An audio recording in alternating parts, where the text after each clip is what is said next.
Alors, une présentation de la machine FlexFuel, où j'ai travaillé pendant 3 ans et demi à placer des machines près de professionnels. Et je me suis dit, c'est peut-être temps de faire quelque chose pour mes amis du maritime, ainsi qu'automobilistes, aussi que motards. Donc ça s'adresse à tout type de moteur, que ce soit d'un groupe électrogène. La machine en question est ici, voilà. Voilà, ici la machine à décalaminage, iCalamine, voilà, qui va non pas stocker de l'hydrogène, mais le créer, donc à base d'eau minéralisée, donc complètement naturel, complètement écologique. À qui ça s'adresse? À tout type de moteur. Alors pas une voiture neuve bien sûr, ni une voiture électrique, ça va de soi, mais tout type de moteur. À partir du moment que vous roulez, vous créez de la calamine. On va faire une comparaison qui est, pour moi, je trouve, réellement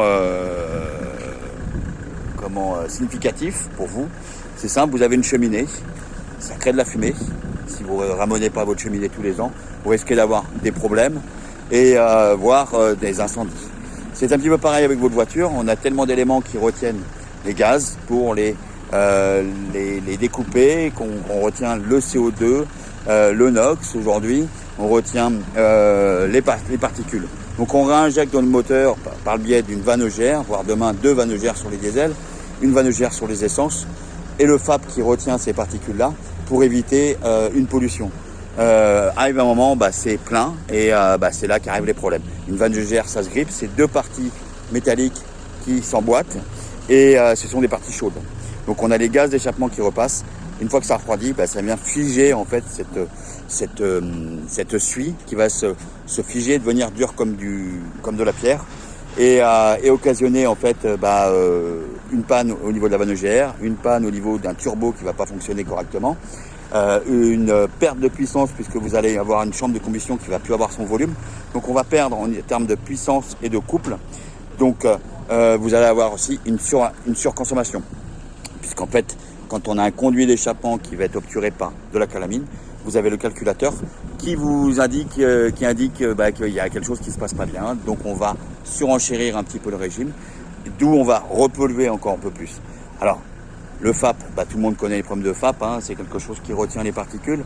C'est donc avec des sous-couches. Une fois que c'est plein, il vous demande de faire une régénération. Le seul problème, c'est quand vous faites une régénération forcée chez votre garagiste, au bout de 4 régénérations, 4, votre FAP est mort. Ou votre FAP est complètement encrassé et on vous demande de le changer.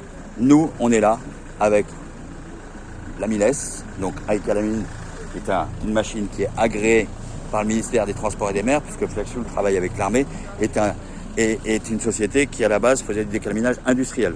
Donc il va de soi que pour les gros moteurs d'usine, sur les voitures, c'est beaucoup plus simple. Moteur de bateau, moteur de camion, moteur de scooter, de moto, et groupe électrogène, BTP. Voilà, ça s'adresse à tout ça. Le fonctionnement d'un moteur, c'est une compression de gaz et d'air et une étincelle, ou la chambre de combustion qui est chaude. On va créer de la suie qui va se déposer. Le mélange en fait de l'hydrogène qui est créé par la machine dans la chambre de combustion va s'étendre sur toutes les parties chaudes du moteur et va grignoter. Pourquoi? Parce que le gaz est un gaz qui est extrêmement fin et qui cherche à passer à travers les matières. Et comme il est aspiré, il va grignoter et nous retirer toute la calamine. Voilà. La durée du traitement, il dépend de la taille du moteur et de l'encrassement. Voilà, des problèmes. Un FAP, on va partir entre 2 heures et 3 heures de traitement suivant la taille du moteur.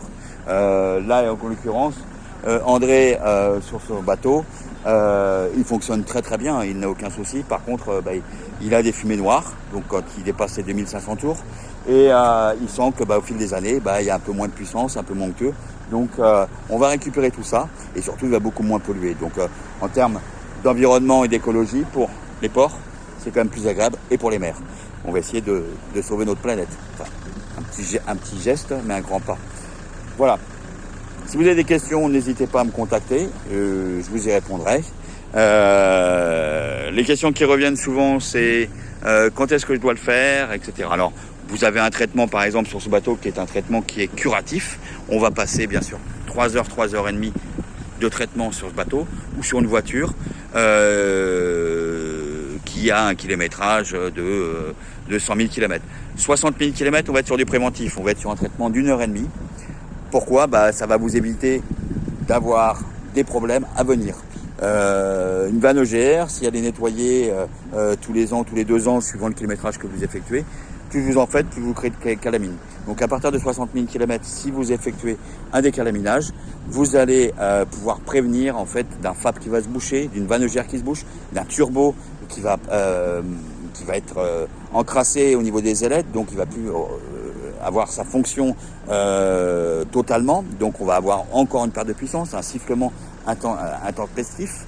On va forcer un petit peu sur la pression, donc on va avoir une fumée noire. Alors c'est retenu par le FAP, mais en termes de contrôle technique, vous allez avoir des soucis pour le passer. Ça va très très vite. On s'est aperçu que sur des véhicules même essence de 10 000 km qui faisaient essentiellement 80%, 90% de ville, on était hors cote. Aujourd'hui c'est drastique, ça va le devenir encore plus. La solution, c'est de passer un coup d'hydrogène. C'est non chimique, donc aucune crainte pour vos joints, aucune crainte pour la durée de vie de votre moteur. Au contraire, on l'allonge. Vous avez après, effectivement, sur le marché, il faut être clair, vous avez des produits chimiques qui fonctionnent bien. Le problème, c'est quand vous avez une voiture qui a 150 000, 180 000 km et plus de 10 ans, vos joints, un petit peu partout dans le moteur, sont un petit peu secs. Et là, on va encore plus les accentuer. Vous risquez d'avoir des fuites d'huile, voire au pire, une casse d'un organe, même voire casse moteur. Donc, à éviter. Ensuite, vous avez, en termes d'écologie, vous avez pendant 5000 km des résidus de ce produit chimique. C'est pas forcément très écologique et bon pour la planète. Voilà. Là, on travaille qu'avec de l'eau déminéralisée, on crée l'hydrogène et on l'injecte. Alors, effectivement, on pourrait nous dire, on va laisser tourner un véhicule ou un bateau pendant 3 heures. Oui, mais après, c'est propre. Voilà. Si on le fait quotidiennement, suivant nos trajets, nos sorties en mer, voilà, quelqu'un qui aujourd'hui a un diesel et qui va faire 5 à 10 000 km dans l'année, je lui conseille de faire ça tous les 2 ans, minimum, 1 an et demi, 2 ans, pour avoir un produit qui va être propre et qui ne va pas s'encrasser. Voilà. Si vous avez des questions, n'hésitez pas à me contacter sur contact@ecomc.fr. J'y répondrai avec plaisir et à très bientôt.